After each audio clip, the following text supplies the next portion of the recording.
Hello বন্ধুরা, তো আমি এখানে চলে যাচ্ছি মেলাতে। আমাদের বাপের বাড়ির এখানে মেলা হয় পয়লা বৈশাখ, অর্থাৎ বৈশাখ মাসের প্রথম দিন থেকে 7 থেকে 8 দিনের মেলাটি চলে। তো বাবা দিয়ে গেছিলো, আমরা প্রায় মেলার কাছাকাছি চলে এসেছি। তো এখান থেকে হেঁটে যেতে হবে, হাঁটা রাস্তা।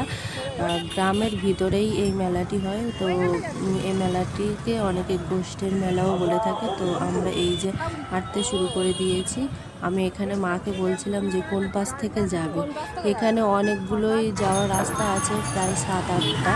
তো মানে অনেক দিক থেকেই যাওয়া যায়, অলি এবং মাঠের রাস্তাও আছে। মাঠের দিক থেকে গেলে কাছাকাছি পড়ে। তো আমরা এই সোজা রাস্তা থেকে যাচ্ছিলাম। তো এখানে দেখুন কত বাইক। তো সবাই তো আর বাইকে আসে না, অনেকে এমনি হাঁটা পথেই আসে, অনেকে গাড়ি থেকে এসে হেঁটে আসে। তো এখানে কত বাইক। তো আরও দেখা যেত